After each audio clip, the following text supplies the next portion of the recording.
Welcome to At the Capitol with Kory, with State Representative Kory Kath. I'm Mike Howard.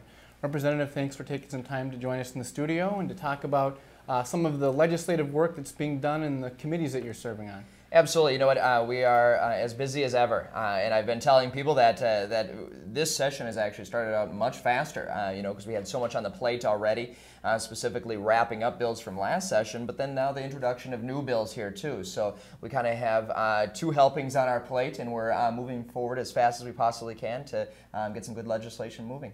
Well, let's talk about your work in the Public Safety Committee, Public Safety Policy Committee, especially related to DWI legislation, drinking and driving, and ways to legislatively really take a bite out of that.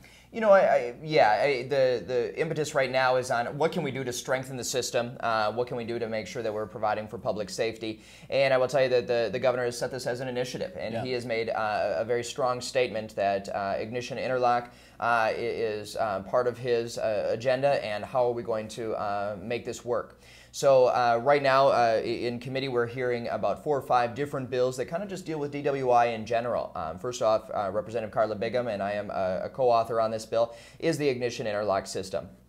First off, there's a lot of evidence that does show that it works. It's going to make sure that if somebody is utilizing or using a car, that they must blow into this device to make sure that they're not having drank or attempting to drink and drive before they actually enter into that vehicle. So the bill itself got a hearing. There are definitely there's some work that needs to be done there, specifically looking at all of the nuances of this, because it is a very complicated system that needs to be put together.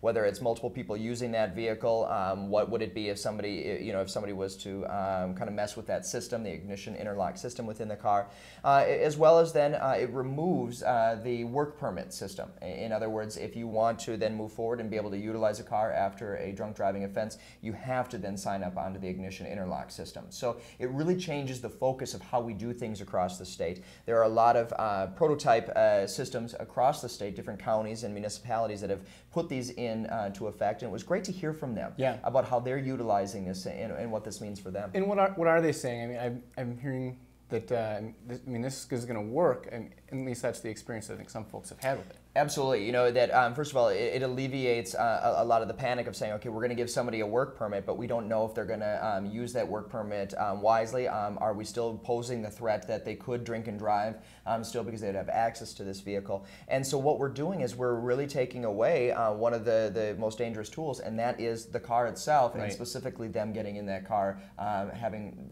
been drinking. And something else that I think is important to recognize here is that the car will not start if it's anything above a .02. So in other words, it's well below that bar of drinking and driving and drunk driving. And so what it does though is it also shows to individuals who are out there that what is responsible use of alcohol, and if you are going to get in your vehicle, you must be cognizant of any alcohol use or any sort of chemical use, whether it be prescription drugs, whether it be cold and cough medicines and things of that nature. So it really hits the issue in a different way. And I'm also excited to be authoring a bill that deals with DUI and DWI in general as well. And the bill that was just heard is really going to help a lot of our local hospitals and clinics. What it does is right now in statute it lists the people who can draw blood for blood testing of blood alcohol content. And one of the problems that they had is that we've got so many people that work in our hospitals now with various titles. And I think the healthcare system has the right to create those titles and have them available. And all of these people are trained in how to take blood.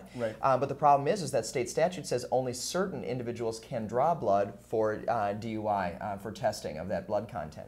So what we're trying to do is say any qualified person that works in a hospital or clinic setting that is asked by a local police department to draw blood for DWI can do that. And really what it's going to do is it's going to help our hospitals and as well help our police departments to be able to get this job done, and it's going to expedite the process. And that really just seems like a common sense thing to do. And all of these issues seem like the kind of things that are very bipartisan in nature to reduce traffic fatalities on the road. and it's a goal, like you said, of the governor and of the legislature. Absolutely. You know, it's bipartisan support. It's working forward. Of course, there's little nuances there that we need to tweak and make better, in ways that we can actually see some cost savings out of this too. One thing about the ignition interlock is that it's not going to take tax dollars. It is going to be fully funded by the individuals themselves because they must pay to have that program put in their car.